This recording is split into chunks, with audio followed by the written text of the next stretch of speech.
Hello. You're muted.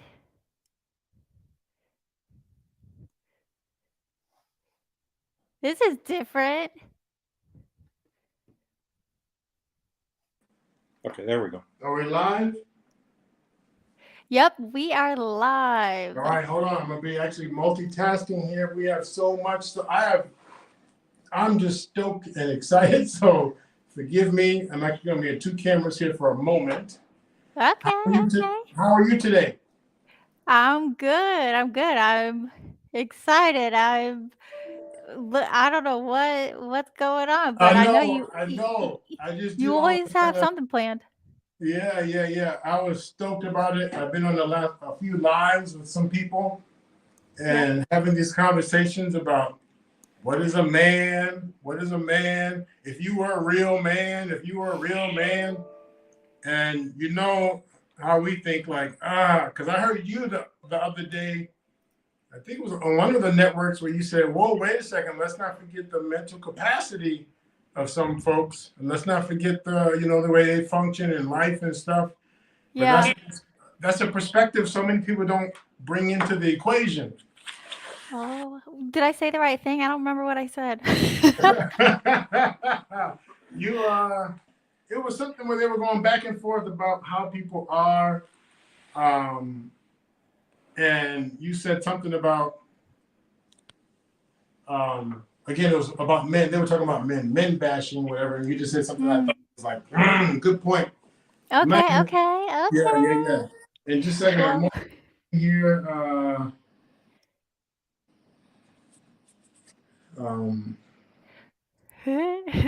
All right, I'm stoked. So hello everyone. I don't even know who's in the chat right now. I can't even see. I can Did you bring already them get in. some shout outs?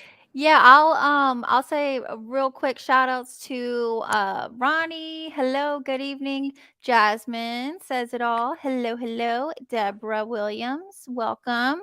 Everyone, Yes. thanks for coming. All right. We have a great show planned for you. All right, good. So, Coach K, just want to tell the audience in advance, since I did not prep this as much with you as it was going through my mind, I was thinking we would just have a conversation. Yeah. All of my comedian self kicked in and all of my acting side kicked in and said, no, I'm gonna bring down the house. So what I want to do and how hopefully we can collaborate with this, I'm going to be asking you and those watching to take note, because we're talking about what is a man, and the title is what is a man according to who? If we're talking about my partner, how my woman sees me and wants me to be, that man I'm supposed to be. Are we talking about the man that my family raised me to be? Are we talking about the man that church wants me to be, that society wants me to be? I mean, there's multiple roles right there, just in the three things I named. And what I want to do is first help us understand, before we even get to that question as an adult, not as a man, before we get to that question as an adult, let's first figure out what some of those ingredients are inside that really helps to determine what a man is. So with my theatrics, I'm going to offer a couple of kid versions. So we're talking about childhood traumas or childhood stuff. And you remember when I talked about the invisible backpack? Mm-hmm. All right. So things that you carry with you. Huh? The things you carry with you? Yes. So that invisible backpack, I want to start putting some of that stuff in there, and I want to act it out. I'm going to act it out so people actually can see oh.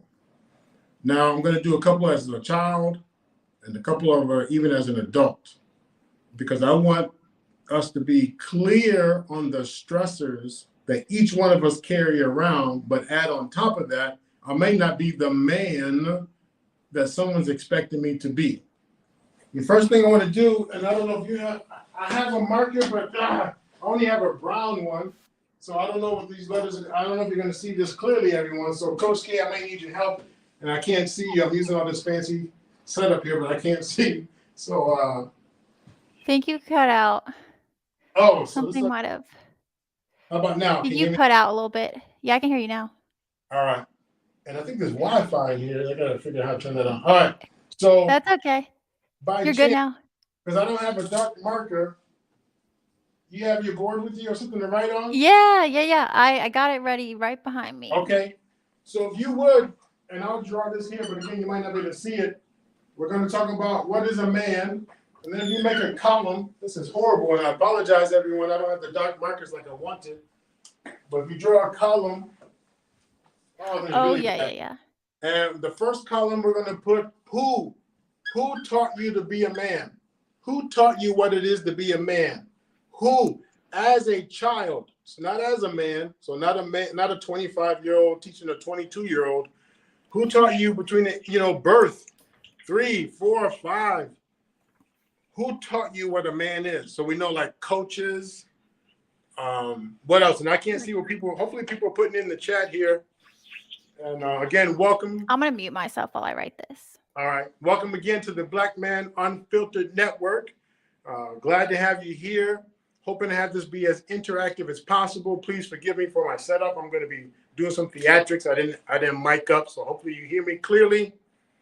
Coach K will be able to see the communication that you have. So who, if you're doing this at home, who taught you what it is to be a man? And then write that down.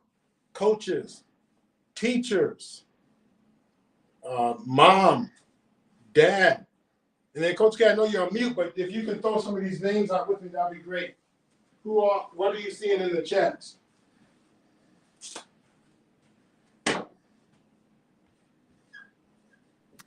Let's see. I'm pulling it up here. Hello, everyone. Okay, so Coaches, teachers, preachers. Who else?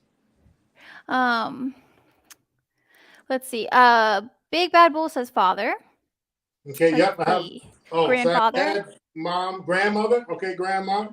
Your board looks clearer now. Yeah. Uncle. All right. Uncle. All right. Deborah says friends. Yeah, but like if a 5-year-old is teaching a 5-year-old, do they really teach what it is to be a man? So this as a kid, who taught you, who modeled what a man is? Stepfather, pastor. Yep. All right. Preachers. I may not be matching the exact term, but preachers, teachers, coaches, mom, dad, grandparents, uncles. Okay, so we got a good list. You can always add more. So who taught you or modeled? But then we want to look at what. What did they teach you? What did they teach you? So they modeled what? Men don't cry. Right? Men don't cry. What else? What else were we taught or modeled as a boy what it is to be a man? What did they teach us? Right? To be tough. What else? Strong. Responsible. Coach K, you still with me? Yep, I'm watching you. Well, I'm not answering because unless you want me. I want us to answer together. There's no wrong answer. What do you think? What are people saying? I can't see it. And then, yeah, I got you. One person said, so responsibility. One was don't cry. Another person said men don't kiss men. That was one. Okay. Hey, OG good to see you. Let's see. What did they teach as a kid? Well, let's see. Did you put? You put tough. Yep, tough, strong, responsible, don't cry. No men on men, no kissing. What else did they teach us? What did these people teach? What did our coaches, preachers, teachers, uncles, grandmas, what did they teach? Man, I'm about to get my I'm about to ask my husband. Protect the women, Jasmine says. To be a protector. Yes. Take care of the home. Yes. You hear a lot of times be the leader, but I don't know if you were if they say that when you're a kid though. No, this is what they modeled. They may not have said it, but you saw them lead. Oh, what You they said, modeled. Gotcha, gotcha. right. All right. So they said or modeled, don't cry, be tough, be Mm-hmm. strong, be responsible, security, protector. One more. What else? Um, education is key is Oh, another one okay. that Big Bad Wolf Educate. said. Cool. All right. Go to Let's. work, I'm thinking. Work. Yep. People can add more on their own. Let's go to the next one. The next one, Coach K, I gave you that list. What's the next one? Yeah, I'm looking at that here. So um who the what then the next will be what society, All right, just a second. I gotta get social my. media, church. All right, society. Yeah, what Yeah. society So, what taught. does society say a man should be? Now, of course, this is as an adult, so not when we were kids. So now, society tells us men should be Mm, what? Feminine, yeah. or, Yeah. or, or be able to Ha- tap into the feminine Emotional. side. Yeah, emotional. Now, Mhm. already we have a conflict with don't cry, is what we were modeled, but we live in a society that says be emotional. I never, as a man, I never Right. received a memo on when it's okay to be emotional. I didn't get that Right. memo. I got this one, I didn't get this one. So already I have an internal conflict. All right, so what else? Be feminine, be emotional. There's still some Um expected to be leaders still. yeah, What else? protectors. Yeah, protectors. What else? Um Some are still hard workers. contribute Yep, maybe like contribute. Yeah. So this is what society says. Okay. um under almost like understanding or like empathetic maybe. Okay. Be understanding. What's the E word? Empathic.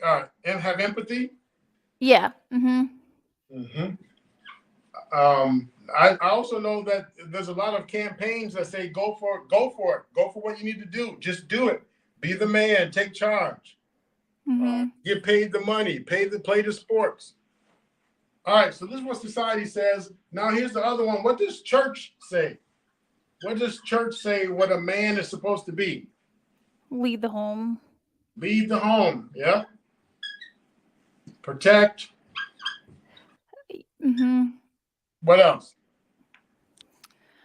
Be like you're over well, I don't know how to put this in a word, but you're over your wife and the kids, but God is over you. That type Yeah. of thing, I know. So love Uh, your wife like you love the church. right, yeah. All right. So love wife. Hierarchy. Oh yeah. Hierarchy. Yeah, Mhm. hierarchy. Right. Mhm. So power structure. Mhm. What else? Provide is another one that that's what Jasmine says. Lady Navoa said visionary. Oh, Visionary. God fearing. Ooh, that's a good one. Oh yes, yes. God fearing. All right. Perfect. So we can always add more later on your own list. I'm gonna have to go back and erase some. Now, next on the list is the big question. What's the question, Coach K? Um, the next is what my partner wants me Uh, to be Want you. So, like. what does your woman want you to be, or your partner? Yeah. What does your partner, your woman, your wife, girlfriend? What do they want you to be? In fact, I'm going to throw the word in there. What do they expect you to be? What does your wife, girlfriend, your boo, your babe, your whatever you want to call her? What do they expect you to be? So you can make your own list for that. It might include some of this, but it might add some other stuff. Right. So expect or desire, right? Some of them might just desire. They like you to be tall, you know, depending, if size matters to them, like, a fat, or fat or something or whatever. Money, status, a bunch of things. You make your own list. What does your wife, your girlfriend, your partner, what do they want you to be? And then the last one is the last one, right, Coach K? I don't have my list in front of me. The next one is who are you really? who I am. Yep. So now the last column is really who are you?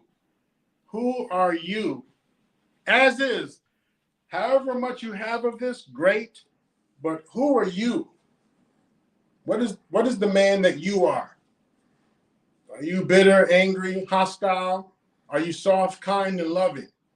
Are you a hard worker? 3 jobs, right? You swear to God you're going to take care of yours. What are your characteristics? What are you about? And then the women, if you're doing this and you just want to write what your man is about, give or take a characteristic or 2, cool. I'm going to write the questions just real quick. Yep. While you're writing, so we have who society says you are, who the church says you should be, who your woman says you should be, who you feel you are. And then the question is, who do you want to be? Who do you want to be? Who you are might not be who you want to be. You might have a certain status you expect to be at by now. You ever get angry at yourself because you're 30, 35? You don't have what society says you're supposed to have by now. The house, the wife, the kids, or single and making a lot of money and driving a fancy car or getting into your career. A lot of comparison we do. So, who do you want to be? Want to be like our fathers, our grandfathers, certain leaders that we know. I want to be the next so-and-so. So who do you want to be? And then I'm going to ask that based on that list and the one just before it, who are you and who do you want to be? Then the question is, what work do you need to do to get there? What work do you need to do to get there? If you're that man, but you really want to be this type of man, what work do you need to do? Anything from therapy to counseling to coaching or a support group or a job, whatever it is, you can determine that. Education. Some people value education. Is it? Now, I know I'm not talking about resources. Oh, that sounds good. I'm only asking you to take a look at who are you really, who do you want to be, and what do you need to do to get there? That's all I'm asking. All right, we got all that, Coach K? Yes. Cool. Now, we're just collecting all this data. I'm going to go into some theatrics, and we're going to talk to a couple people. So just hang in there. We're going to do that too. Now, I'm going to go as fast as I can. I want you to imagine I have an invisible backpack. Actually, I'm going to take this backpack. And there's some stuff in here, but I'm going to take this backpack, and I want you to imagine that it's invisible. This invisible backpack that we all carry, but in this case, I'm talking about this man, carries a backpack, and it's invisible. And this backpack is going to collect our traumas and life experiences that we don't talk about. We're going to call this an extension of our subconscious mind. An extension of our subconscious mind. All right. So here's one example I want to give. I'm a little boy, maybe 5, 6 years old, and I'm playing a video game. Now, I'm only doing theatrics. I'm just doing a one-man show. I got a camera guy. So bear with me if you're like, that's not a real. None of it's going to be real. I'm just acting. I just need you to get in that visionary mind and role play with me. I'm in my room playing a video game. I'm a little kid. And what I hear in the background, and the camera's going to point at the door. When I look at the door, the camera's going to look at the door. Of course, you're going to hear my voice. Just roll with the play. All right? I'm playing a video game. No. See, that's fucked up. That's really fucked up. I told you the most vulnerable thing in my life, the most vulnerable thing, the most fucking vulnerable thing I could ever say, and you throw that shit in my face. Thanks a lot. You throw that.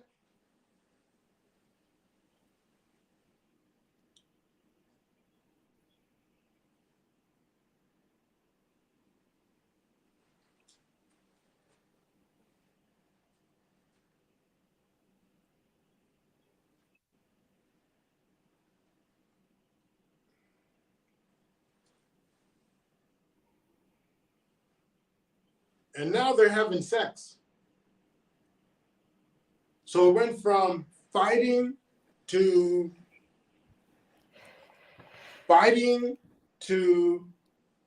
but the fight part was very hurtful. I was vulnerable with you. So what did I collect in my backpack? I'm a 6-year-old. What do we think we collected in my backpack? What did I just put in what went in my subconscious mind about what I heard? Coach K, I don't know what people are saying. Just tell me a few answers, please. All right, I'm waiting for some to come in, but I'm guessing that they were vulnerable, but they got betrayed. Yes. So even though it wasn't me, I hear dad or uncle, whoever's on that side, I hear them saying, I told the most vulnerable thing to you. Meantime, I've been taught as a kid, don't cry. But did you hear the voice of that guy over there? It sounds like he was about to cry or vulnerable or shaking or something. And I heard him say, I told you the most vulnerable stuff about me, and you threw it back in my face. So I'm going to take this and put it in my backpack. Don't be vulnerable. It's going to lead to pain. Yep. Don't be vulnerable. It's going to lead to pain. At 6 years old, I now have that in my subconscious mind in this invisible backpack. Don't be vulnerable is only going to lead to pain. Do you want to explain really quickly what the subconscious mind is? Yeah. Or are you going to get to that later? Well, You want me to? no, not really. I wasn't. They could Google Don't worry it. about it. I mean, it's just it's subconscious that we don't constantly think of. When we go to sleep, when we're in our dream state, we might open our subconscious. It's not like a universe, but it's majority of the brain is subconscious. Yeah. Right. It's not our active thought. Yeah. But some people think, well, I had a rough childhood. It had nothing to. I had all kind of images and I had all kind of dreams. I've never been this messed. I get it. I'm not here to debate. This is only for the people who want some type of understanding, not justification, understanding. And we're not prescribing. We're not prescribing. Okay, Coach K and I are only describing. We're not prescribing. We're only describing. And if you prescribe to it, if you believe in it, great. And if not, don't worry about it. Right. All right. Now, I said they also switched to sex. And so I don't hear the guy crying anymore. I mean, it might be really good. But now he sounds soothed. Pain, soothing. Pain, soothing. What goes in my backpack, Coach K? And not vagina, but what goes in my backpack? Does he know that they're doing that? He hears. He might think that that's what is soothing, maybe. Yes. Okay. So backpack says, I just got hurt, but we can all be better if we have sex. Hear it again. I just got hurt, but it can all be better if we have sex. Or that same person can also soothe you, maybe. The person that hurts you does soothe you too. Woo! Say it again, Coach K. Say it again. I got it right. The person that hurts you can also soothe you. Did you just say? I think you just said, why did I stay in a relationship longer than need be? Ooh, I think you just answered why I stay in a relationship with someone who hurts you. Because they also soothe you. Because in this backpack, in this subconscious mind, I'm sold on the idea that same person who hurt me might also soothe me. Yep. I got one more about this magical door. I'm playing the video game and I hear them going at it. I trusted you. And then I hear, bitch, shut the fuck up. Boom. Let's listen at the door. Bitch, don't. Fuck.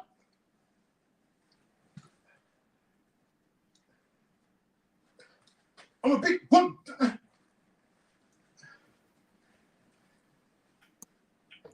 Remember, I'm 6 years old. I want to help. I'm intimidated by, dad, stepdad, whoever. I know this guy. I'm intimidated by him. He's a big dude. I couldn't save mama. I didn't save mama. I feel paralyzed, intimidated, scared. And then,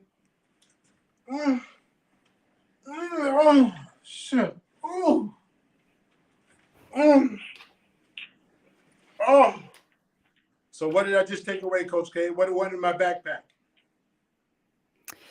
I would say that I guess hitting as a correction, like a Yes. physical, just is trauma in general, but yeah, hitting as a means of correction, and again, that soothing again. Yes. I couldn't see it, but based on the sounds, I'm taking away that abuse. Mhm. It shut her up. Right. Whatever that whack was, it shut her up. Right. So actually, I take away a few things. One, I felt paralyzed. I didn't help my mom. I feel like a punk. Mhm. I feel like all kind of stuff. Hint, hint. Will Smith. Hint, Right. hint. Not being able to protect his mom. Making that childhood promise to himself: when I grow up, I'll never let a woman get hurt. And on Also, top of that, abuse must be the way to shut him up. And on top of that, sex, fight, sex, fight, sex, fight. All right, let's do a couple more, and I got to do these quickly. I know I have some people waiting for a conversation with me. I'm getting dressed because Mom said, "Hurry up, we're going to Walmart." All right, hurry up. Okay, Mom, I'm coming. Ah, ah, Mom.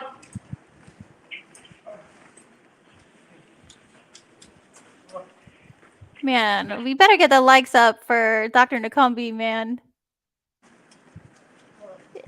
Hold on, Mom. Hold on. S-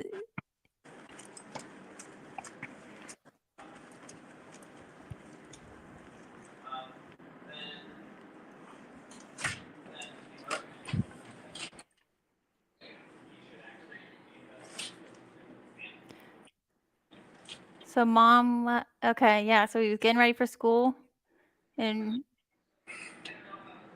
his mom left, I'm guessing.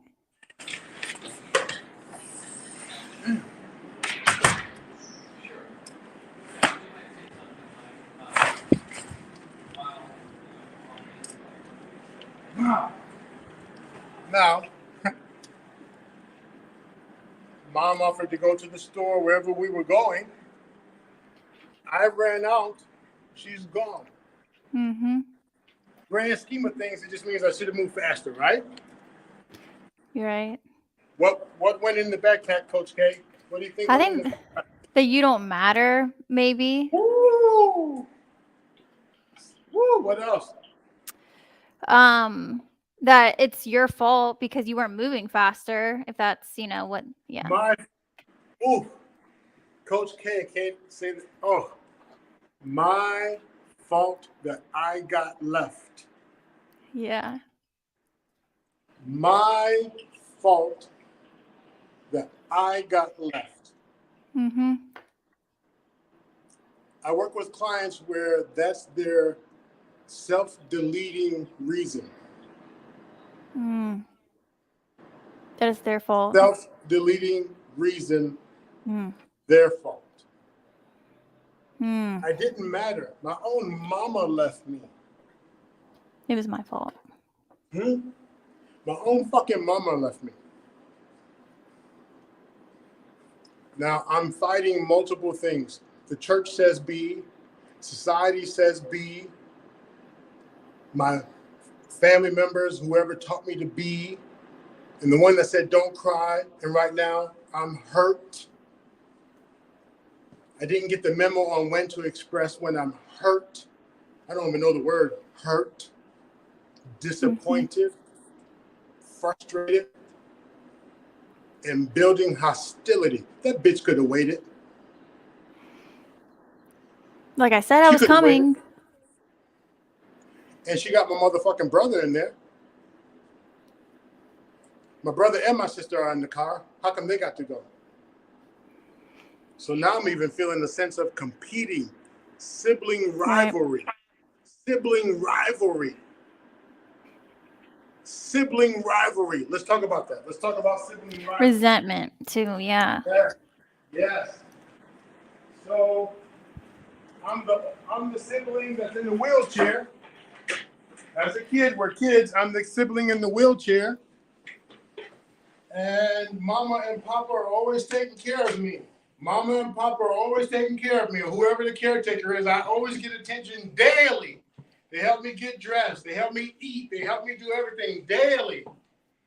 And I'm looking at my siblings thinking, shit, how lucky are they? They can walk. How lucky are they? They can walk.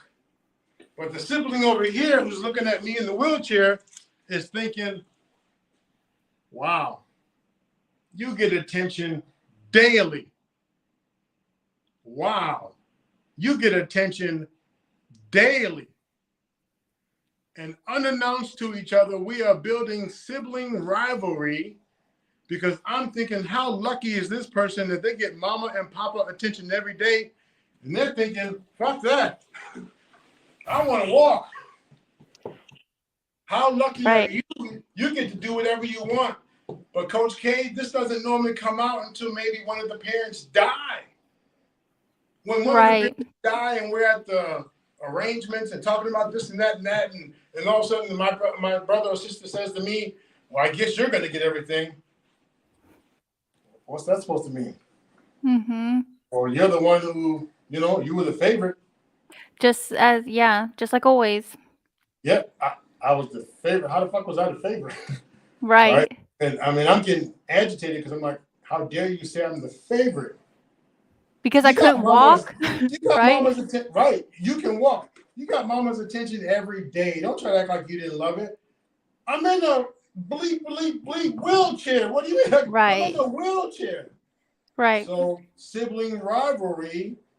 All right. And that adds into what type of man I am, the one in the wheelchair or the one who can walk. That adds into my invisible backpack about what a man is. All we're doing is establishing what the man is, the basic platform. The basic platform. That stuff we learned on top of these episodes, on top of these incidents, on top of these behaviors, on top of these subconscious thoughts and schemas. So this belief system is in the back of my brain. I don't think about it, but it happens. Mm-hmm. All right, let me speed it up. What are the comments? Hello, by the way. Make sure you're liking and subscribing. Thank you for your patience and all the shenanigans here. It might be too much movement for some of you. I get it. I understand. I got two more shenanigans, and then we can all slow it down. Any comments? A good description, though. So far, no. I mean, people are. Is it making sense? Is it making sense to people? Yeah. Let us know in the chat if this is making sense to everyone and how this plays out over time. Yes. What it means for us today. So let us know. Yay or nay. Put a 1 in the chat if it's making sense. Put a 2 if not. And if not, just put a question in there. Let Coach K, I'm sure someone's going to say, he's doing the most. He's doing too much. It's too extreme. I'm not mocking them, but I am intentionally doing extreme because that's what gets locks in the brain. Not some of these things that are soft and kind. Great. I am going to the extreme. So for anyone who's in the chat, you're doing too much. I am doing the Salvation Army most. That's the point. All right. Okay, cool. Looks like everyone's giving good feedback. So. All right, good. I'm in the car. I'm in the police car. And I was going to actually go out to the car, but for time's sake, I'm in the car. And the police lights are on. I'm an adult now. I'm no longer 6 years old. I'm an adult. The lights are here. The windows are down. Yes, officer. Can I help you? License registration, please. Okay. Yeah, scared the shit out of me too, Coach K. Like, all right, did I do something wrong? Just give me your license and registration, sir. All right. Now pause. We'll pretend I'm not talking to the officer. But what's going through my mind? I took this class that told me what to do in case you ever get pulled over. I watched the news where every black man is going to get killed. I watched other things that say, no, it's not every black man that gets killed. So stop all the I have friends who, if it were them, they'll talk so much, they'll talk themselves into a fight. And I have friends who would just say nothing. I'm a believer of Martin Luther King, and I'm also a believer of Malcolm X. I'm a believer of this. Now, maybe I should just stand on one thing and not be a believer of so much. But all that's happening in my mind, like that. Man, I'm really nervous, officer. I just don't know what you put me over for. I guess, and I'll give you my license. Get my dig in my pocket. You know, and I'm not trying to be smart. I'm not trying to say anything smart. I guess you're just gonna ignore me, officer. Can I dig? I'm scared to dig. May I dig in my pocket, officer? You can get your license. All right. Thank you. You have to talk to me like I'm a kid. Maybe you need to step out of the car, sir. Whoa. No, come on, man. I'm not trying to be smart. I'm just saying you hey man, what? No, dude, you don't need to pull your gun out, man. Come on, man. Come on. I'm not trying to. Come on, man. Hey. Now pause. Not everyone gets this theatrical, but when you feel your life is on the line, you'll be surprised what you go through. And the point of this particular role play, I just want to add into my invisible backpack, feeling either shamed, degraded, minimized, reduced, powerless, nervous, not knowing what to do, who to turn to. Okay? Put that in the invisible backpack. Let's go to the next one.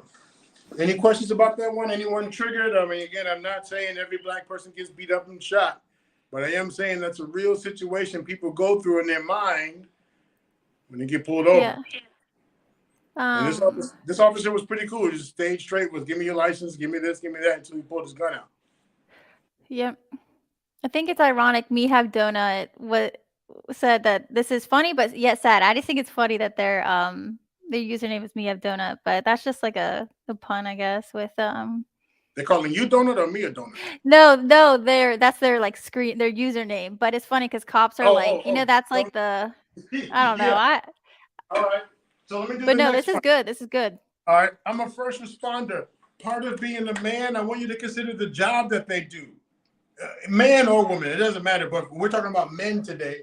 Part of being a man, also, I want you to take in consideration the type of job your man does.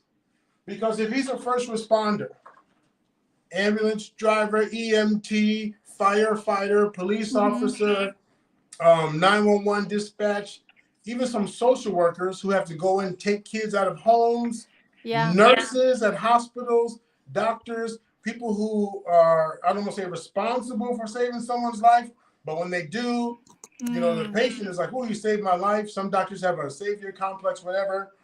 Therapists that are working with suicidal people, all these people who have potential to put in their backpack what's called vicarious trauma.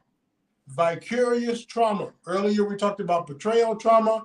Now I'm talking about vicarious trauma. And what that means, I'm that social worker that says, I know, but ma'am, the kid please, I don't have to call the police, okay? You've had plenty of opportunity to go to treatment. I'm trying to work with you. And I don't want to act like every social worker talks like that. Some are very kind, very, just role play it in your mind that a social worker is having to take a kid. Now, as heartless as that seems, and we can blame all kinds of stuff, well, they wanted to, there's a system there, but that human being, or I'm going to say the guy in this case, this human being is in their backpack, invisible backpack, the compassion and the humility and the pain to take this child away. After a while, the feelings get numb because it becomes a job, but the human side of them, the pain of taking something away. All right, the firefighter or the EMT guy. All right, sir, 1, 2, 3. Please, call the police. 9, 1, 7, and 8, and 9, and 10, 11. Work with me. Come on. 5, and 6, and 7, and 8, and 9, and 10, and 11, and 12, and 13, 14, 15. Hey, come on. Get the AED. Yeah, he's doing the chest compressions if people aren't following. Yep. And then the person doesn't make it. They don't live. They don't survive. End of Not a the day, I man. was doing my job, but in my invisible backpack, what goes in there? It's your fault. Or My you fault. couldn't do it. You couldn't do it. Like you couldn't I save wasn't them. good enough. I Yeah. couldn't save them. My Yeah. fault. Or even if not, there are some people, because see, in the military, in certain positions, they teach you to desensitize, Right. right? Not get caught up in your emotions. So I'm not heartless about this, but when I say and let it go, but the vicarious trauma goes in my backpack. The Right. nurse who's looking with gunshots and the triage and having doctors blah, blah, blah, giving orders, blah, blah, blah, blah, blah. The patient's crying, ah! And they just go in their bare hands and they're working and working and working, and maybe someone dies in the hospital or something happens, or Yeah. I couldn't get them to the whatever fast enough. That vicarious trauma in the backpack. The firefighter who works 8 days on and then 8 days off. 8 days straight of that trauma, going into homes or even medical calls, and maybe not always being successful, or being successful, but just thinking that was a. Yeah.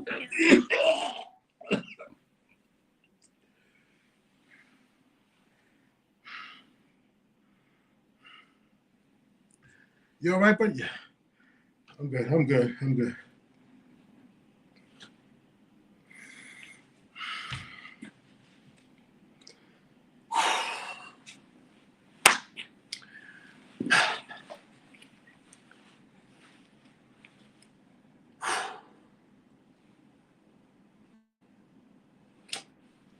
And that's about the extent of it. I got to be ready for the next call. Again, not always that extreme, but I have to be ready for the next call. The vicarious trauma that goes in the backpack. You didn't Right? throw up, right? You're just a really good actor, maybe. Did you? Cameraman, Yeah, did he throw it's up? a mess in Okay. here. All right. Okay. People were Now, concerned. yeah. So you have all those notes? You have all that? Mm-hmm. Everyone got all, and those are just a few examples of what goes into the psychology of being a man, the day-to-day stressors. Actually, hold on. Yeah. Let me as a black man, let me add this piece. As a black man, and whatever your culture is, you add that extra layer. So if you're indigenous, if you're Asian, if you're anything non-Caucasian, and Caucasians actually have a layer also. I don't want to pretend they do, but it's not the same. None of these are the same. We can't even Right. compare slavery, because everyone's gone through slavery, or a lot of groups, Egyptians, blacks, right? All people have gone, all have, I say all, many, and I don't want to get into each group, I have know. Yo, experienced people some are gonna form of get slavery. you for it. Yeah. It'll be someone to tell me I didn't mention the right group. So let me just say a catch-all. There are many groups that have gone through slavery, not all the same. So one group get money and reparations, and another get, that's not my debate. What I'm saying is, on top of the issues that I just brought up as a child, on top of the system and politics, on top of the laws, on top of how society says how we should be, add the layer of whatever ethnic issues and problems that your culture and family have to deal with. If I go for a job and I believe that I didn't get the position, someone else did, and I think because that's an assumption, but let's say there's an actual piece in it where I can confirm racism. And when I say racism, I'm not talking about prejudice. All of us are prejudiced in some form or fashion. You might not like raccoons. You're prejudiced against raccoons. Some people are prejudiced against black cats, and I love black cats. Yes, I have two. yes. But when it comes to, yes, but when it comes to racism, it needs to be prejudiced and add power to it. Prejudice and add power to it. I was listening to a guy on YouTube the other day who was saying black people can't be racist. Black people can't be racist. And he was saying that, but he's a firm believer of also keeping everything black, black, black. In fact, if I have a bunch of money, let's say I have a bunch of money in one community is 30,000, and another community I have 300,000, and I'm married even to a Filipino. Well, this particular YouTuber says Filipinos not white, but guess what? You die, where does that money go? It goes into a Filipino family. Anyway, I'm just saying all that to say we all have some extra layer of ethnic, cultural concerns. Right. So add that pressure. All right. So hopefully I gave you some ideas. We just have the inner. And then now what we're gonna do is I'm gonna take a call. I'm gonna do a call. And someone's wait. No, I'll do that last. All right. So I'm gonna take a call. I believe they are in the Back. in the chat. Let me see if they have the way to connect. And I'm aware of time. Man, I'm sorry I ate up so much time. Any questions? Anybody have questions? No, you're good. We still have time. Right. Yeah, any questions, let us know. Be sure while you're watching and you're here, thank you for being here, that you're subscribed and you have liked the video. Thank you. And you can always hit the super chat or, Cash App, whatever. Yes, hit it. I'm putting on a performance tonight. I know. Give it up for the doctor. All right. We are. You're helping with this as well, so thank you. All right, so I'm going to send this to the backstream. So CBN, there should be a person wanting to come through, and please forward this to your friend. Coming through here in a minute, and so Coach K, what I want to do is I'm actually going to talk to her. We can talk to her about, she's been in a few relationships, and she says the men have failed her. The men have failed her. Okay. And she's been wondering, how do men possibly even claim to be a man with the shenanigans they put on? The BS she's had to deal with. And not understanding why men act the way that they do. Now, in case you're thinking, wait, you did all that stuff and now we're just switching gears. We're going to switch gears, but I want you to keep in the background the list, the information, the psychology, the subconscious. I want you to keep that information in your mind as I'm talking to this person, or as we're talking. And then, Coach, I can't see when they get on. I'm going to boot up my laptop here. Oh, you're good. Yeah, I'm Oh, okay. So I'll put this link in the chat, and if that person is here, they will join. Is that right? Is that the Yes, I'm trying to find her name. Deborah. Oh, okay. Deborah, I'm putting the link in the chat for you. This is for Deborah. And Deborah, hit the link when you're ready.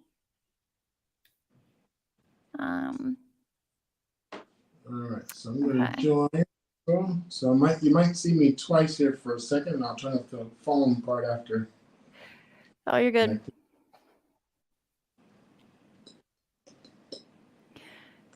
If anyone has questions, let us know, or anything. And me have donut says, I would honestly like to know, with how we in certain parts of the East have to earn the title of men, how does USA guys earn the same title just by becoming 21? Oh, if you can, do you want to let us know where you are in the East? Yeah. So he says, yeah, so I guess given where he is in the East have to earn the title, how do guys in the U.S. earn the same? Just by, well, that is a very interesting question. Yeah, where that person is at, they don't have to earn the title? Yeah, like yeah, in the East, they have to earn it, where here... Yeah. He says the most cruel part of Africa. Let's leave it at that. Oh, sure. No problem at all. So he's in Africa. So I guess he's asking how guys in the USA earn the same title. That is a very good question. I think that's maybe one of the issues, right? If I'm gonna switch and put that mic on mute. Okay. So we have echo. That's a good question. I don't know. Oh, he said the more cruel part. Oh. Okay, sorry. The more cruel part. Okay. I gotcha. Me have donut. Hey, thanks for being here. Okay. You're on mute still. But he's probably figuring it out. Bear with us. He's putting on this show, so gotta do some switching around, you know. All right, thank you. Okay. So did Deborah get on? Oh, let me see. Deborah, are you here? I have put the link in the chat for you. No, she's not here yet. All right, cool. Well, that's while we're waiting for her. Let's talk about relationships, because I was going to talk to Deborah about relationships. Okay. Well, Coach K, let's you and I chop it up. Okay. We're professionals that have worked with parents and or couples or individuals, and we've heard, I'm sure you've heard, I've heard what the problems are that people are having with men and expecting them to be a man, expecting them to grow up, expecting them to know better. You're old enough. You're a grown-ass man. You're a grown-ass man. You're a grown-ass man. Mm-hmm. Okay, so let's talk about those grown-ass men. But the question is, which man are you talking about? Which man are you talking about? The church man? Our society's man? The man he wanted to be? The man that he was raised to be? And if you grew up in a different house, then he wasn't raised being the man that you want him to be. And if he was raised in the church, he wasn't raised by the man you wanted him to be. He was being raised by the man God wanted him to be. If he was raised by society and someone's agenda or politics, and he's being raised and conditioned and molded to be that man. So which man are we really talking about? Which man are we talking about? Well, he should know better. He should know better. He should know better. Coach K, from all those examples that I did, would you have guessed, would you have just automatically known that's the type of stuff happening to people in the invisible backpack? Would you have automatically guessed that?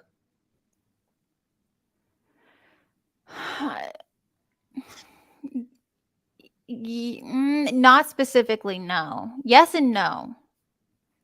Like, what part? Based on what?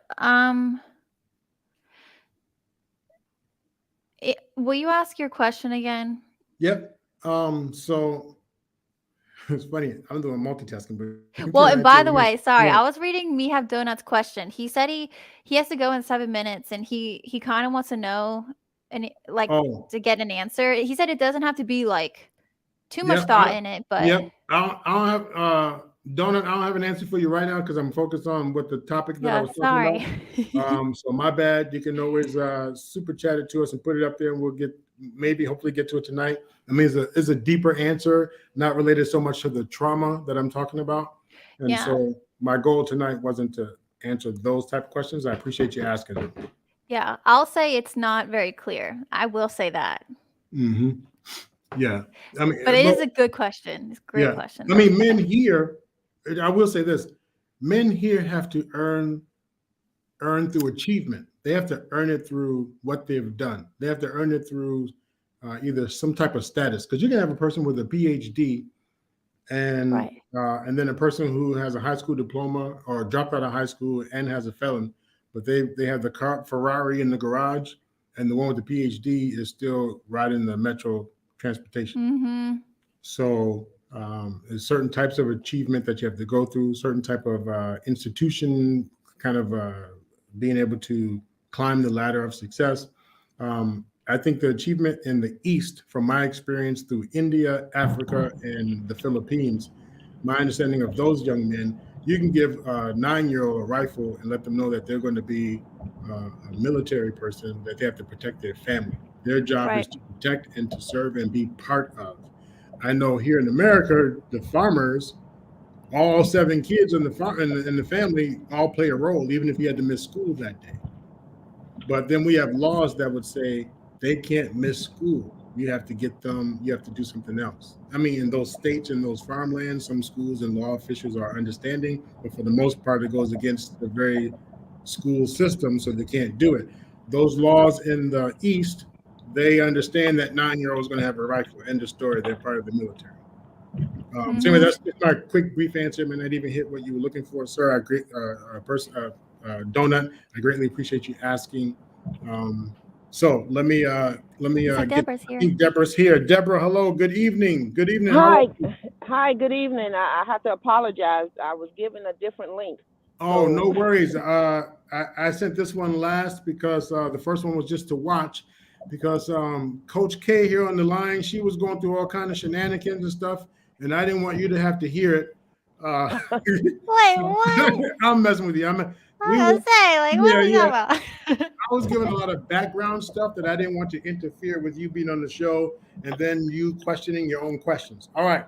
So, what brings you here, other than the request? What's going on in your life? Pretty much just a request, but it just so happens in dealing with everyday life and dealing with certain men in my life. This is a very interesting topic, and the skit that I was honored to see pretty much sums up a lot of things, a lot of questions that may be on the mind of a lot of women. I would say women. When they're dealing with the men in our lives, they have a lot of things, a lot of baggage in their proverbial backpack. Yeah. On top of the social issues that being African American that our men have to deal with. But one of the main things, and I don't know if this came up or not, is their ability to love themselves first. Before they can go out here in the world and develop these various relationships that they have with people. All right. Now, question for you: you love yourself? Of course. All right. And what point, age, or position in life did you understand that you loved yourself? What age? Actually, that didn't come until later on in life. In my 50s. Whoa. So in your 50s, which is cool. But let's go back to the men who need to learn how to love themselves. You mean when they get 50? Well, whatever that stage is for them. Right. So it varies. Unfortunately, it does. It does vary. So whatever stage you get, a lot of people say you don't come into your own until you're 30. Well, okay, I know a lot of people who don't come into their own until 60. Right. Put it in the chat if you know people who've asked a man to be a man, quit acting stupid, quit acting dumb, a man to be a man who was only 23 years old, 23 years old or younger. Put a 1 in the chat if you've ever heard a 23-year-old being told, be a man, you're a grown-ass man, act like a man. All right, so Deborah, I want to throw something out while they're adding those numbers. I want to throw a perspective out for you, okay? Okay. All right, because we're talking about self-love, right?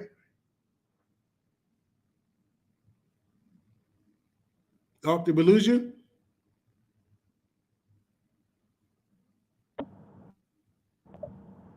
Hello? Yep. Are you there?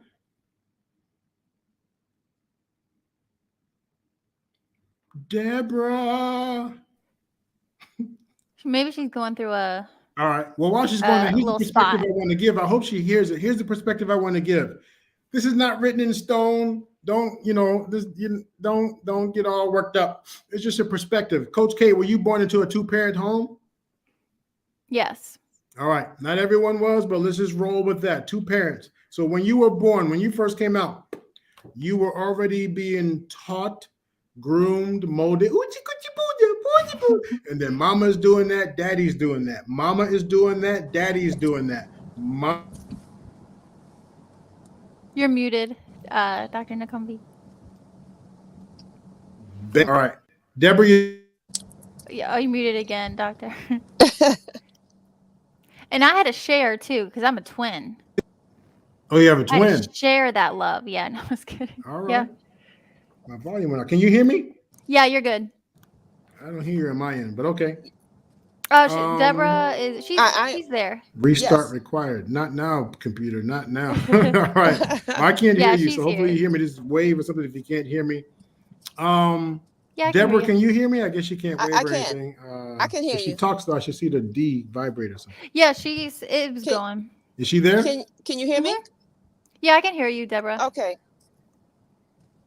I don't know Can what you guys happened hear on my me? Now end. I'm nervous. I can I hear can you. hear you. Yeah, I Uh, can hear. Oh, you can't hear us. Oh, he probably might have been the setting, maybe. Switch. I know that did that with my AirPods. Because in order to level up and be better you in the future to succeed, it starts with that first because you motivate yourself. Okay, reading Lady Navoa. She says, because I'm in order for me to level up and be something in life and a better me and a better wait. Did she say me or Mister? Okay. Starts with the first because you motivate yourself. That's my say on my when no one else is there. Okay. But you Okay. don't. Sometimes you don't know how to motivate yourself. You don't know what you don't know. As simple as Yeah. that. However, when we have expectations, um, those expectations are for other people to, in my opinion, to fill a void in the life. But unless you are willing to live up to those expectations yourself and look at other people as they come into your life as people to complement you, then your expectations will never be fulfilled. mm-hmm. Well, So, what? in growing up in a single parent household, you know, um, I knew my father, but I didn't know my father. So, in I don't say in all African American communities, but in the African American community that I came for, a very matriarchal um, community. The mothers are mothers and fathers, Mm-hmm. but Oh, Yeah. how can you teach a man how to be a man if you're not a man, because you don't know how to be a man. All right. you can teach him is what your concept of man is, Yes. and sometimes that's so convoluted because of the Right. experience that we've had. Right. And unfortunately, a lot of men, when they reach the age of 20, all they know is what their mothers or their grandmothers or the women in their lives have taught them to be. Mhm. Right.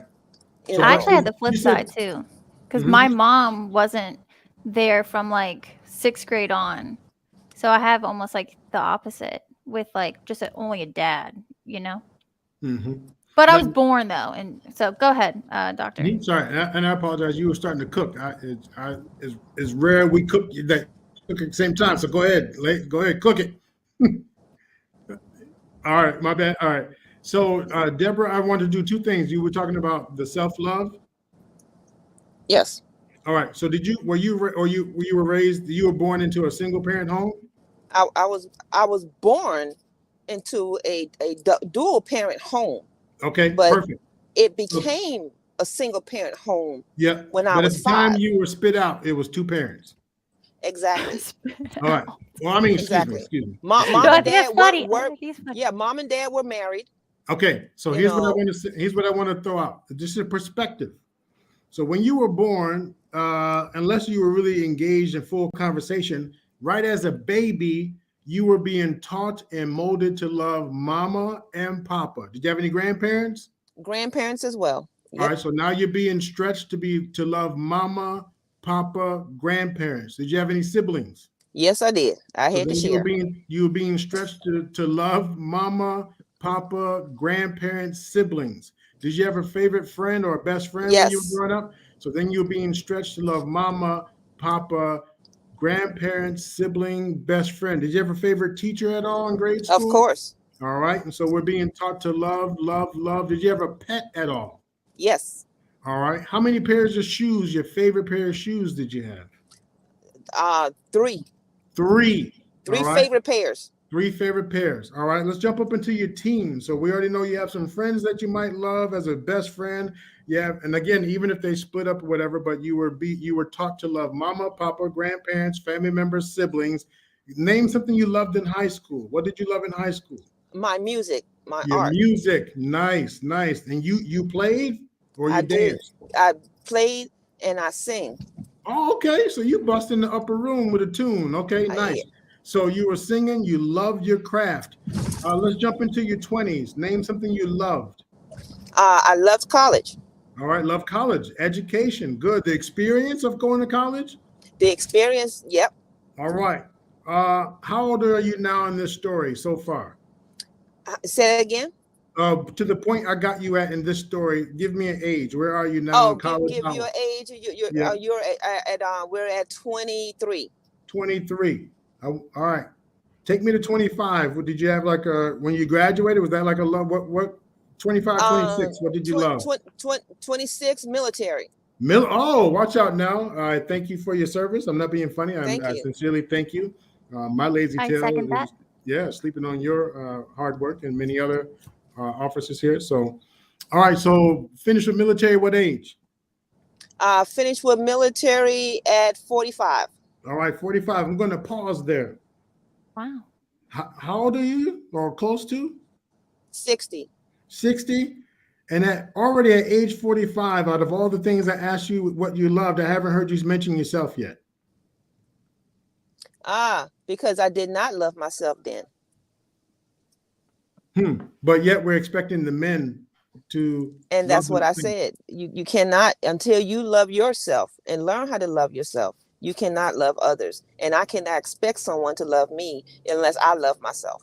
Right. So were you intentional about not loving yourself? Were you intentional? Did you say the hell with that? I don't want to love you. Did not know about it. Did not know the concept of it. The people in the YouTube street say you should know better. You know better. But you don't know better. You only know what you know. Would you say you only know what you know? You know, understand the community that I was raised in, that was not taught. Okay. It was not taught. It was not important. Right. I want to highlight again, and Deborah, I'm a little animated here. I don't know. And speaking of animated, is animated beautiful here? Sure, beautifully animated. Tell her, hey, what's up? What's up? Lady DeVoe. Yeah, Lady DeVoe. All the people I can't see, I don't see who's there. Let me name some men before you only think about the women. Chaotic is here. Chaotic Train, being chaotic as usual. Yeah. All right. So here's my thought. If we're not taught it and we believe we're doing things that feel loving, then how can we have so many people out there saying they know better, they know better, they know better, they know better? Because they don't know better. Okay. They think they know. They think they know. And they think they know because of a concept of a word that has so many multiple meanings. Yes. However, when I tell someone now that I can love them, I can love them from a spiritual perspective, from a physical perspective, you know, because I know what it is to love, because I am love. And until you understand that you are love and being able to project that in the most honest and the purest of ways, then you really don't know. You can't say I love you just because somebody injected a aperture into you and you get this feeling. Right. You know, that's only based off of the emotional portion of it. That's the pheromones going and all the rest of the lies that your body's telling itself. And then now you got this moment where you're euphoric. Okay. But you think that's love, and you chasing that high. You chasing the high. You know, but the high, just like being on crack and everything else, you chase it, but now you want more, so you got to get a higher dosage. Yes. You know, but that's not love in the purest form. Right. And then they get a bad hit and they swear to then you get a bad hit that they're going to stop. Exactly. And then they start up again. Exactly. Well, like watching a kid be born. The men watch a kid be born like, oh, I'm never having sex again. Yeah. And then they have what's called Irish twins, right? The same year. Yeah. They disregard the doctor's warning for the 6 weeks, and next thing you know, pop up, you're pregnant again. Yeah, isn't that something? You know, but that's that painful pleasure. Yeah. You mentioned something I want to highlight also. You mentioned that those single parents and stuff or single people start engaging in the behavior of the man and the woman, right? Yes. Okay. So I want to show you something, or if you can see me, or the rest of the people. So I have on my jacket here, and I am going to be this woman at the moment who is not in a relationship, and now she's going to take on the role of what a man would offer. We'll call it security. And then Coach K or Deborah, would you tell me some of the things, like name another thing that a man historically, or one of these bases up here says that a man should offer a woman? Shelter. All right. So now what I'm doing is I'm providing for myself. I got my own apartment. I got my own house. I got my own unit. So I'm doing my own sheltering. What else is a man supposed to offer? Protection. All right. And so clearly I don't have no man doing what he's supposed to do. So I'm going to offer my own protection. All right. I got my own protection. I'm layered up. I don't need no man to do nothing for me. I got my own protection and I got my own shelter. Now, maybe a guy comes along and he says, oh, baby, stop. You're doing too much. Come on now. Come on. And relax. This is my job to protect you. And maybe she allows, but then he messes up. And when he messes up, she says, yeah, damn it. See, I knew. See, you almost got me on my shit. Yeah, you almost got me. Right. Yeah, you almost got me off. All right. Now, that's good. What else is a man supposed to offer a woman? Stability. Stability. I don't need no man for that. Check this out, Deborah. I got my own stability. I got a stun gun at home. Oh my God, you're gonna... And I carry a knife with me at all times. Even on the YouTube show, I carry a knife with me. And you'll break a sweat too. Yeah, I'm ready. I'm armored up. I don't need a man. I'm armored up. I have all the things that I need. Mm-hmm. Give me one more. What else is a man supposed to offer a woman? Emotional support. Yeah, or like happiness, right? That's always the Omni jacket for that one. I got the Omni jacket. This is for you Southerners out there. This jacket shields the cold and all that. This is the kind of you bake in a potato like. So, like a woolly, like. Now, I got my emotional support right here. And I don't need a man really for nothing. I want a man. But what you want him for? If you got everything you need, wait, what the hell you want? I'm sorry. What do you want him for? If you have everything you need, if you have everything that he's supposed to, what the hell you want him for? Well, I want him, and right. But check this out. We can partner. We can partner. It doesn't have to be about the man have the man. Why can't I just have? And I'm not gonna get tricked again, because you dudes are always on some BS. You don't know how to be a man. You don't know how to love. You don't know how to. Because if that's the case, I wouldn't have these kids here. And yep, I got different dads, but that's besides the point. I wouldn't have them if the man. So tell you what, you can be with me, and I might even be honest and say you can be with me, but I can't afford to unarm. I can't afford not to be strong myself, because if you leave me, I need to be ready, like Fred. You break up with me, you die. Then your cholesterol and high blood pressure. Then other day they're eating gizzards and stuff. I just don't know if you're gonna. But that's the relationship if that's the relationship you're expecting that to happen, then that is the relationship you're going to have. Okay.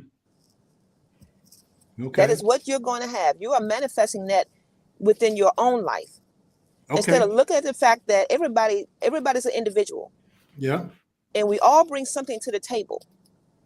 Because even though you may have all these things, there's still something missing. There's something missing because you're looking for it. So that tells me that there's a lack somewhere. Right. But you haven't looked at yourself and asked yourself, what are you deficient in? And what do I need help with? Because we're supposed to help and complement each other. A helpmate. Okay. Yes. So we know how messed up the man is. And one of the things I like to say is, for the women who say, you need to be a man, you need to man up, you need to man up, you need to get a job, you need to offer this, and they're just, I'm making it sound bad, but They're asking for what a man should be. Which man, I don't know, but what a man should be. But at the same time, I have all this on. So we're actually competing. And I don't want to take this off because then I'm vulnerable. Okay. Yeah. Let's add one more piece. If we talk about all the traumas that I had in the invisible backpack as a man, and now you don't trust me. Did we say we have trust issues in that backpack? Yes. Okay. As a man, you don't, I mean, trying to be your man, but you won't allow me to lead. Did we have feeling like we failed in that backpack? Yes. All right. So let me add one more. Deborah, I'm gonna ask you. So you're 60. If you would tell me in the last I'm not 60. I'm closer 50, to 60, but 50. oh, 50. Okay. Yeah. No, it's just Ebonics. Yeah. No, listen. Don't worry, we'll put that on Yeah. you. No, I got my PhD, and I'm gonna be honest. I got it online. They had it on sale, and I got a great deal. It was only a few $100s, and I thought that thing would be able to get me in all kind of programs and stuff. I've been able to teach Ebonics at some of the local colleges. But with that being said, We need 50. that soundbite. I'm a PhD. Yeah. In the last 6 months, Deborah, and this is YouTube, so only go as deep as you want. In the last 6 months, would you name? Well, actually, let me back up. You said you were in a couple of relationships, or I believe I heard you in a couple of relationships. And how did those men fail? Or how did they disappoint or fail, or did they disappoint and fail? Disappoint and failed. Or what were you looking for that you didn't get? Emotional support. Okay, emotional support. Okay. At what ages were those two men that didn't offer that? What ages were you? 30 and close to 50. Okay. So 30 and close to 50. All right. What I want to ask you, since we'll do with the 50, in the last, so they didn't offer you emotional support. We'll call that. How did you feel because of that? What feeling did you have because you didn't get the emotional support? I felt betrayed.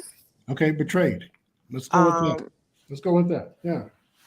In the last 6 months, can you name a time that you felt betrayed in any part of your life? Any part of your life? School, work, home, the relationship with yourself, a partner, your cat, did you name it? Any part of your life, can you name something, one thing only in the last 6 months, one thing only in the last 6 months, a time you felt betrayed? Yes. All right. Do you want me to name? Yep, just give us the essence of it, please. The essence of it, I started a business. The partner that was supposed to help through everything dropped the ball, decided they were not going to do it, and left me holding the bag. So in holding the bag, I have to take care of everything, from finances to doing everything, with the travel and everything else. But that person was supposed to partner with me. He was my partner, and left me holding the bag. I am thankful that God had placed other people in my life to help me through where I'm at now, to plateau. But before then, I mean, when you're out in the lifeboat with someone and that person jumps overboard, now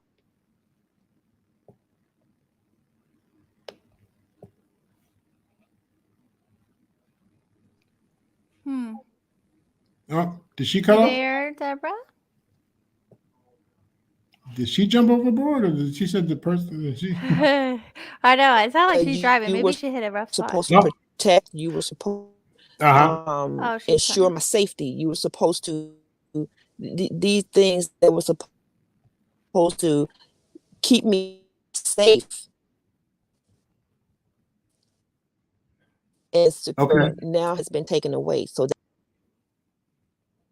Yeah. Okay. if you were, I don't know if you hear me, you were breaking up a little bit, but I got your point of they were supposed to provide these things and did not, and then just took it away, dropped off, right? Hello? And that's how you, yep. Can you hear us? Can you hear us? Hello? Can you hear us? Yep. Can you hear us? I can hear you. Yeah. Okay. So if I'm not mistaken, Can you so hear you're me? saying, yep. Yes. Okay.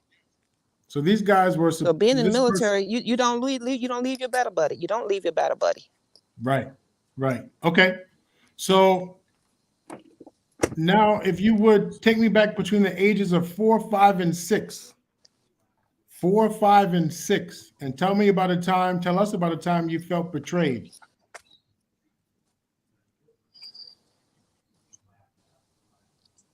My daddy left.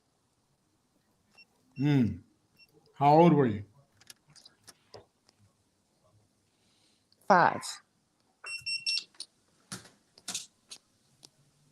5. Okay. Okay. This sounds like a silly question. Bear with me for a moment. Why was that significant that he left? He was my father. He was everything. Okay. Now, since we don't I can't speak for you. What was everything? Give me a snapshot. What was everything? He was my father. I mean, he was the protector. He was the person that was supposed to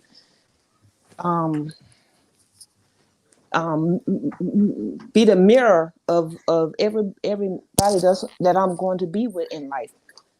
Okay. He was supposed to be the model. Okay. So 5 years old, and then that story involved feeling betrayed. The father left, the man left, the leader left, the protector left, the one that's supposed to help kind of guide you left. Now I'm not a math wizard, but 50 minus 5 will be 45. You could have said any two stories in the entire world, but it's a hell of a coincidence that 45 years later, the story that comes to mind about betrayal, trauma, happens to involve a man. Yes. Happens to involve your leader, your protector, the one that was supposed to be there. 45-year gap. I'm going to call these bookends. So on one bookend, the 5-year-old story involves betrayal from a man, a father, a protector, a leader. And then at 50 years old, that bookend still has the same type of pain of betrayal trauma about a man who was supposed to, failed on the job, left, abandonment, rejection, hurt, neglect, and betrayal. Yep. One question for the women who have also experienced this, one question I want you to consider: when we blame the men in the relationship now, is it about them, or is it about the unresolved pain that you had from 5 years old?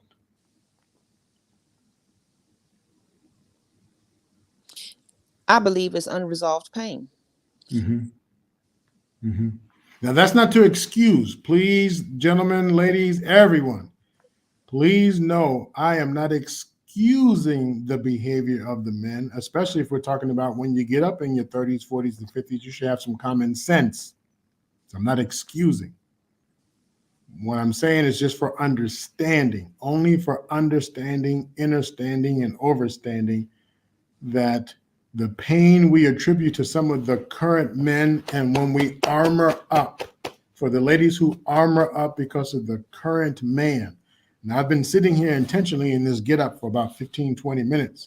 We get so comfortable, ladies get so comfortable in their armor that when the guy does come along, we either expect that he knows how to deal, he knows what to do, and I'm ready to take this off.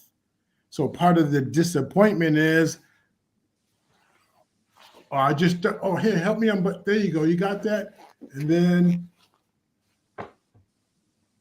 where did he go? So that betrayal, that pain that women feel, men, the pain that the women feel is real. The pain that the women feel is real.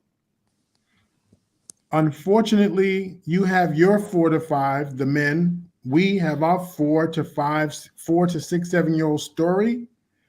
But at what point do we recognize the impact of that? The impact of what's in the backpack, the impact of not trusting, the impact of being afraid. If you ran out there and your mama was gone and you forever thought you're not good enough, your own mama left you. If you grew up thinking that you just brought a kid into the world, but what one man won't do, another man will. If you have the belief that, oh, well, she doesn't need me because she has this. If she didn't need you and you got to approach, you got to get into her heart, you got to get into her mind, you got to get into her body. At what point do you recognize no matter what she's suited and booted with, she allowed you in for a reason? She allowed you in for a reason. At what point do you recognize that? Now, I still haven't talked about my own self-love, but we're talking about the responsibility of engaging in a relationship, but yet not knowing what type of man you are. The question is, be a man. Which man are you wanting me to be? But before anyone else can answer that for you, we have to be able to answer that for ourselves. Before someone else can answer that for us, because we can be led blindly. But before someone else can answer that for us, I want you to engage in discovering who you are before you are bringing this life into your energy, bringing this life into your physical space, bringing this life into your home or you entering their home. If they have kids already, before you go into those kids' lives, before you enter those impressionable minds and they believe that they have a daddy, a father figure, a man, a protector, a leader, are you ready yourself? Do you know, men? Do we know? And I'm not talking about we already know. Do you know who you are? Are you aware of the vicarious trauma or back trauma, betrayal trauma, starts with a C. Anyway, complex trauma. Are you aware of the different traumas or ACEs, adverse childhood experiences? So it doesn't have to be some major trauma. For those of you who've heard Coach K and I, you know there are positive things that could be considered trauma as well. So I'm not talking about always a beating and da-da-da-da. It could be positive things. Me running out there, mama left. Mama got tired of waiting. She didn't do anything wrong. She just said, you moved too slow. They were only going to Walmart. She was coming back, but not knowing that the significant schema got left in my mind that now I feel like I'm not good enough. And I'm holding on to that hostility for my mama. And now later I meet someone like Deborah who's ready for a man, hint, hint, which man she would need to determine. I should have that conversation with her. I should be open to that conversation on what type of man are you looking for, not assume. I can meet her at the church, but that doesn't mean I met someone at the church. If I'm at the church with my shopping bag, does not mean I went up there and met someone from the church. So if I meet her at the club, it doesn't even mean she's a clubber. What if her friends brought her out that night? What if she decided to get, but just because she's there doesn't mean she wants that type of man. Get to know the partner you are with. Have those conversations in the beginning. Yes, and once they get to know you, you might risk them not wanting to be with you. Once they get to know you, you do risk that they may not want to be with you. So if you only want some coochie, if you only, excuse the language, if you only want some body parts, if you only want that type of connection, make that known up front. There are some people out there willing to do that. There are some out there willing to do that. But the majority of the women, and I'm not a woman, so I can't speak for them all. I'm only talking from my professional experience. And Coach K has professional experience with parents and teenagers. Mine comes from the couples that I've worked with. 85% of the women that come to me, executive women saying, my guy needs help. And the 15% of men that are willing to come to me, they're saying, tell her I'm right. So gentlemen, again, now I'm not going against the men. This is not, I watch some of those shows where the guy, you need to act like and be a man. I'm not doing that. No way. What I'm saying is, gentlemen, the question is, the question after, you need to be a man, you need to grow up. The question is, which man do you want me to be? Because here's who I am. Be able to articulate who you are. Be able to articulate what you bring to the relationship. Be able to articulate and be bold and courageous enough to talk about some of the strengths that you do not have. That you do not have. If you've been a city boy all this time and then you're gonna get married and move into a house and you haven't cut grass and you haven't painted a wall and all that business, but now you're gonna move into a position where you're expected to maintain a home. And I would say don't just assume you know either. Like I would actually ask yourself the questions. You'll be surprised. It's even hard. Some of these questions are even hard for me to answer. Like that one episode we had, you asked me a question. I'm like, oh, I don't even know how to answer this. But there's always someone with an answer. You have to be willing to do the research. Just like with any, if you have a degree, we didn't go through college without having to learn how to do research. You have to know how to do the research. You have to know what question to ask, because you have to ask the right question to get the answer that's going to help you. And going back to the comment that you made about being honest with what you want, men and women should be honest about what they want from the other person. Women have the right to decline you if they're not in for the one night stand, if that is what you want.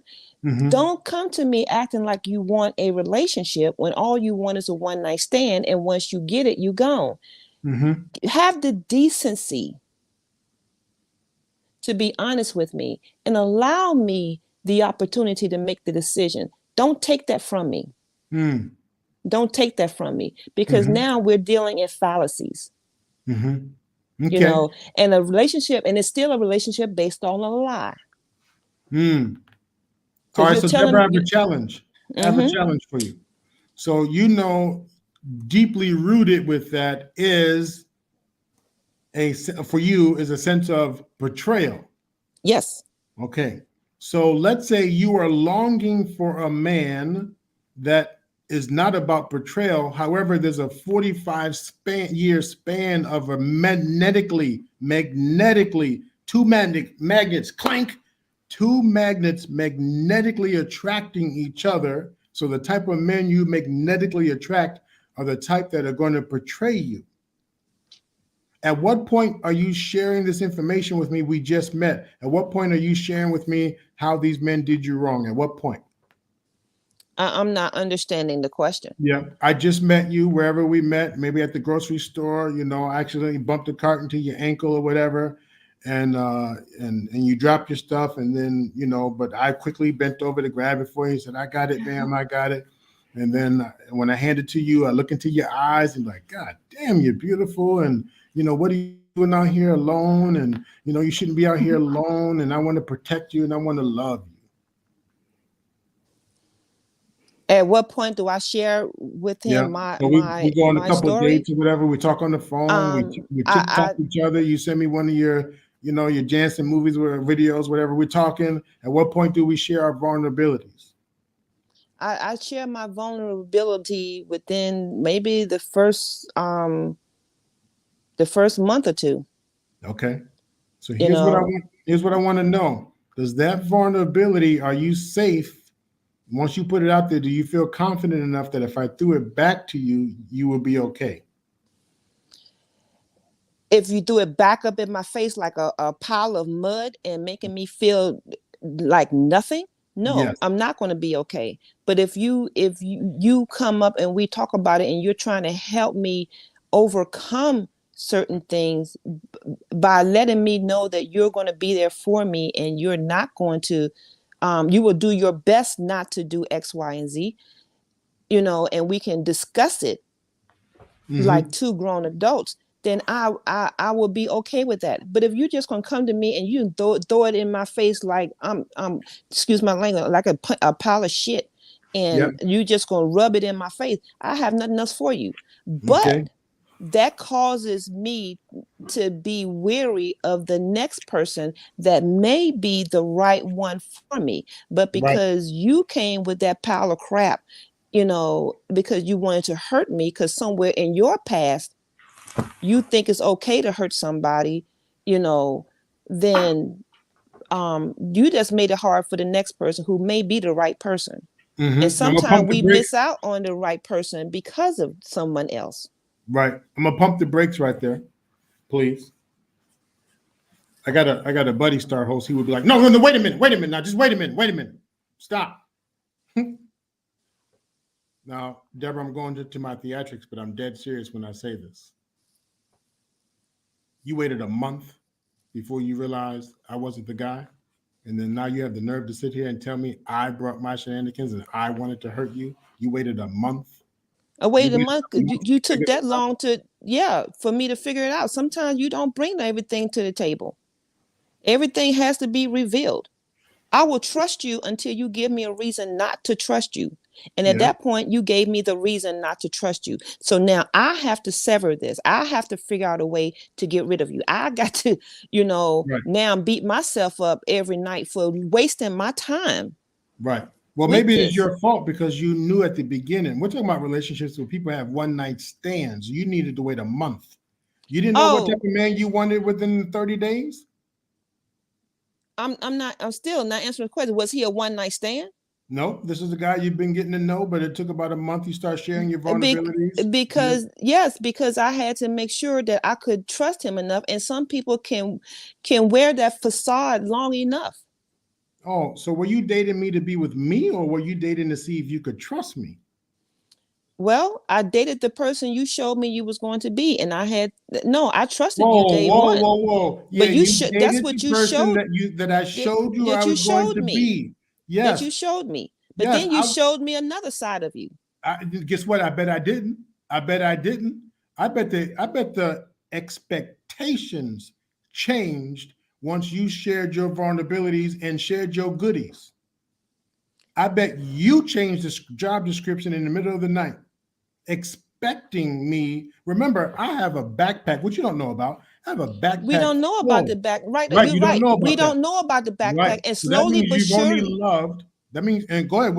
I don't have to talk over you. I'm doing this on purpose. That means you only fell in love or you did whatever with the guy that you knew up front. Not my backpack, not shit. You knew the guy for 30 days and switched the job description. I didn't switch a job description. That's your interpretation. I didn't switch the job description. What happened then? We were having conversation. I got comfortable with you. I got comfortable enough to be vulnerable. I didn't switch the job description. Okay. That's your interpretation. And somewhere in that backpack of yours, you have decided that you can conceal who you really are and what you really wanted until you got what you wanted. Then once I became vulnerable enough to share with you, you decided you didn't want to deal, and you decided this is something that you was going to do. Now, if you were a decent guy, you will never throw it back up in my face. Whoa! What's decent? You mean the kid who was betrayed? I'm supposed to be decent? You mean the kid that was treated like a piece of shit is supposed to be decent? You mean the guy who's working every day? So now you're bringing it out. Now you're bringing it out that you're not decent. But the conversation you had was decent enough for the time. It was never decent. Never decent. The conversation that you had with me, felt good, and it felt as though you were decent. Yeah. So this is my interpretation of you. I can't see into your mind. I can't see into your backpack. I can only go by the facade that you're showing me. Why does it have to be a facade? Why can't it be my natural behavior? Because what is natural behavior? What is natural behavior? You define CBN, natural. Can you put that up? Yeah, hold on for a quick second, Deborah. Can you put that up, CBN? What is natural behavior? And Deborah, the reason I'm asking that is because we go into relationships expecting that people know these things. They should know who they are. They should know how to self-love themselves. And guess what? They should know what is natural. They should know what based off what? You saying what they should know? Based off Whose analogy? That's my point of the show. What man are you talking about? I should be. Right. Yes. Who bring me I had a friend, I have a friend, and I asked him, tell me a story, tell me about yourself. And he says, what do you want to know? Tell me what you want me to hear. Because I cannot tell you to tell me the truth, because I don't know what truth you're going to tell me. It's all true. Right. But their version of truth. But your version of truth. So you tell me what you want me to know about you. Okay. Okay. You know, it was a DMX, or I think it was DMX, who said, everybody tells you the truth about who they are.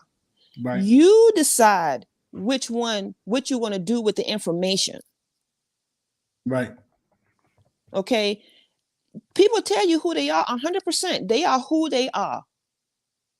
But if you're going to fall in love with a potential of someone being what you want them to be, or some women say, I can work with him, I can fix him. Nobody's broken to be fixed. They come to you as they are. Right. But if you choose not to accept that, and then you want to work, I'm going to work at this, meaning that person, you got to fix something. They are now a project to you. Then whatever comes out at the end, you cannot blame nobody but yourself, because you put your own blinders on. You know, they didn't give you the blinders to put on. You put them on yourself because you decided you wanted this type of person, and you're going to make that person into that person. Okay. So let me add one last piece, and I'm aware of time. We only probably have about 8 more minutes. Okay. Here's another piece I like to add, Deborah, with what the points we're making. In most cases, the clients that I see, and Coach K, you can chime in. Most cases, and I don't know if you can see me, Deborah, I actually have one more coat. I have one more jacket. And in most cases, with everything that you just said, in most cases, it's correct. I want to say all, but in most cases, it's correct. However, not only was I not taught multiple versions of what a man is, multiple versions, and if I grew up in the church, hopefully I kept those values and practices and beliefs. If I grew up in the streets, I most likely have those practices, values, and beliefs. If I was raised from place to place and bounce to bounce, values and beliefs. But here's the part that people don't know about and they don't normally talk about: the fear. If I moved from California to North Carolina at the age 8 and I had a few friends, but I had zero choice. Zero choice. It's a form of betrayal trauma, but it's zero choice that I had these relationships taken away from me. We mentioned military life. If you bounced around with your kids, I'm not saying this is the bad thing, but what I'm saying is unannounced to the parents, some kids, and you know, which comes first, taking care of them or their feelings, right? But some kids develop another form of betrayal trauma. They had no control, no say-so. They couldn't decide. Like in today's society, kids try and buck up and make those decisions, and sometimes they have to be chopped down a level, and or sometimes they just need a good conversation. I think both works. Let's have a conversation. What is it that you're trying to say? What is it that you're trying to express? But the men at the level you were talking about, I'm going to say, I agree with you, but here's a level that we don't remember or think about. When you said all that, you added a layer, not intentionally, but you added a layer of responsibility that I don't know if I can handle. I don't know if I'm going to fail, and I don't know if I'm going to disappoint. This is not every man. This is not every man. This is not every man. This is only the man that I portrayed with all the shenanigans. But that's a good number of men. So now, even though I presented to you in this baked potato Omni jacket, I'm now shielding myself and actually denying you all the things that I presented with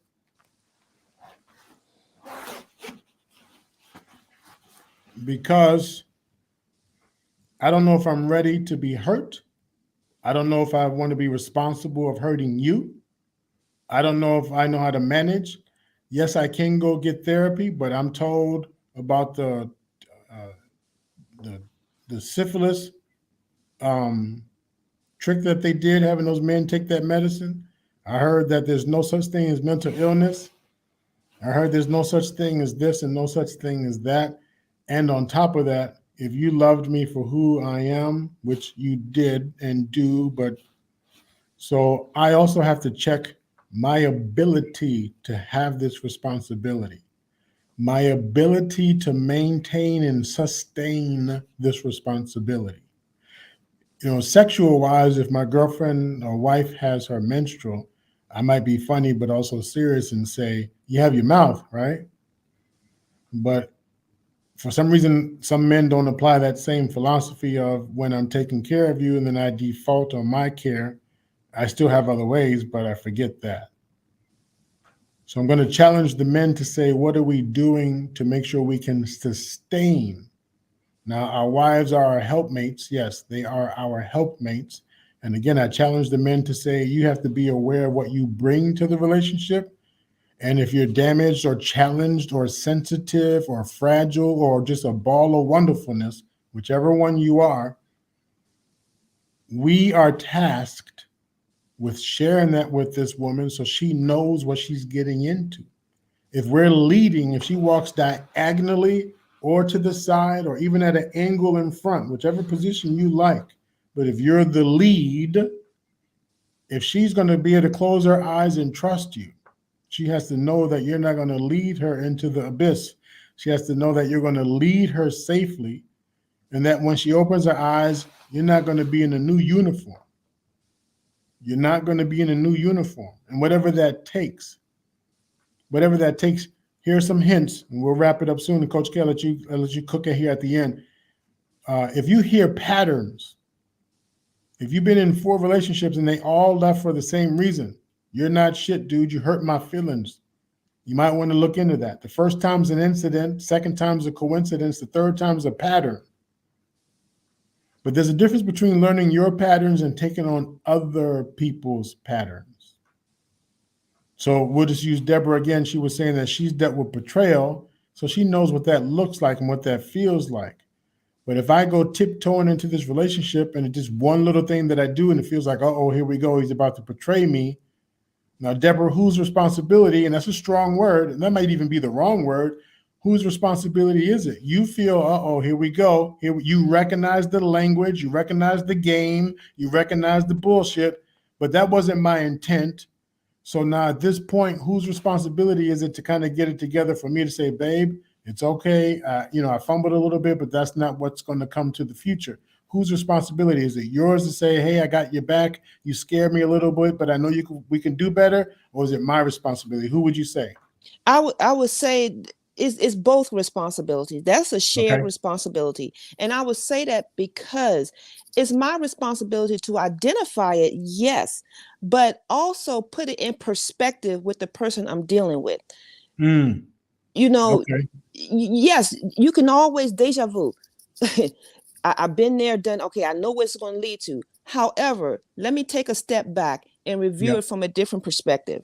Right. You have to be able to, yes, we have all these, we have baggage. Some people have luggage, but we still have the responsibility to take a step back and look at it from a different perspective. Now, my responsibility is not to bring the shield up all of a sudden from 0 to 60, because now I felt the same way I felt when I betrayed before, but kind of like, okay, we've matured to a different point. Let's talk about this. Your responsibility is to listen to me, understand where I'm coming from, and see where that may be a trigger. Okay. Now, what can I do to calm the seas, so to speak? Right. And what you can't see me, but I'm taking off my coat here while you're saying that. Because you're unarming me as I'm listening. But that's an unarmoring of both persons. Yes. This is what makes the relationships work. And this is why I say life is a journey. There's a maturation process that has to happen for us to we cannot disarm ourselves completely, because this is what protects us at the end. Yeah. But at the same time, mature to a point whereas you can have a good level of communication with your partner. And if that partner becomes your life partner, at some point you're going to have a life partner. You have to get to a point where y'all can communicate. And yes, he understands how you're feeling, and understand that your feeling is based off of something that he did that triggered it. Whether it was on purpose or not, it still happened. Yes. So let's communicate that. Let's talk about that. Okay. But my man, don't shut down on me. Right. Come on, let's talk about this. Don't shut down on me. Let's talk about me. Right. Because I'm willing to talk about it. I'm willing to work it Nice. out. I identify that you are there for me. I can see that. I can identify with that. So don't shut down. Don't go into your bag of tricks. Whoa. Now we were doing fine too, and but bring back. What I'm saying is a trick? Why is it a trick? Because that's what we as humans do. We revert back because sometimes we feel now I got to armor up again. I got to armor up again because don't armor up again because I'm being honest with you. Because you worry about betrayal, you turn all of this niceness and call it a bag of tricks. That's a bag of bullshit that's been weighing me down all my life. Yeah, so fucking me up, and you call it a bag of tricks. Thank you. So now we're communicating. Now I understand the triggers that I have for you, that you have for me. You baited me into It's like the kid in the wheelchair. We can communicate. Yeah. The wheelchair experience, right? All this time we didn't know. All this time. So thank you for letting me know that there are things that I can do and I can say to trigger you. Well, it's not just one-sided. Right. It's not just one-sided. Right. Historically, men feel safer with women. Like women, the Incredible Hulk. We were just talking about this other night with the young man. We were talking about the Incredible Hulk on the TV show, the movie. The woman was just able to touch his hand and he shrunk down. So the Hulk in us that, we would look to the women to help ease us. Now, it's not your full responsibility, but we would look before I can unarmor here, because the goal would be, once I unarmor, then I should be then taking on the role of saying, hey, baby, let me help you and let me lead you. Let me help you and let me lead you. Now that boom. So we are at time. Deborah, I love the conversation. Thank you. I'm hoping you would take away something from it. I know I took away something from your perspectives. Coach K, what are your thoughts? I think I can hear you unless my thing messed up. Can you put a 1 in the chat if you guys I can hear you now. Are you here? Okay. I can hear you. Yeah. So Deborah, did Deborah catch that? Deborah, I'm saying we're at time. Yes, I caught that. Okay. I'm listening. I love the conversation. Thank you. We Same probably here. have to do this again because there's we got to talk about more of this. There's more richness to this, and without the finger pointing, right? Without the finger pointing. So how do we get to that mutual point? Taking ownership, reflection, repair of your own stuff before you're trying to have someone else manage your stuff. But then an awareness that you even have stuff. Those scenarios I gave earlier, and these are my final thoughts. Those scenarios I gave earlier, I'm hoping you recognize that you might actually have some stuff without you realizing you have some stuff. What type of job do you have? What type of environment did you grow up in? What type of stresses are you dealing with? What type of responsibilities do you have? So anyway, next time someone is challenging you about be a man, first find out what type of man they're talking about, out of which one of these pockets, which agenda, which whatever. Be real if you can be that type of man that they're expecting to be, and be real with yourself if you're even the type of man that you want to be. And if you're not, do the work. Whatever form that is, do the work. Coach K? Couldn't have said it any better. I really can't. I mean, I think this is a show that if you got this live, watch it over. If you're watching this replay, take it in. I'm going to do the same. But this is some really deep stuff and how it, again, relates to today, and hopefully providing a lot of people with this understanding. Do the work. Don't just listen and hear it, but actually do it. Whether it's sitting down, taking pen and paper. I mean, I think that's better than your phone, but whatever. But do the actual work. I mean, that's all I can say. Excellent. Really good Deborah, stuff. And thank thank you you again, again. We Deborah. much appreciate you. People in the chat, again, I Thank couldn't you. observe both. So thank you for being here. Thank you for the chat and the conversation. I hope you were able to take something away from it. We appreciate the space. Remember, we were describing, not prescribing. Boom. Coach K, they know where to find you, right? We've talked about that before. Yep. www.coachkr.com. And you? Yep. drnakumbe.com, drnakumbe.com. And please subscribe to the channel. Thank you so much for being here. Peace. Thank you.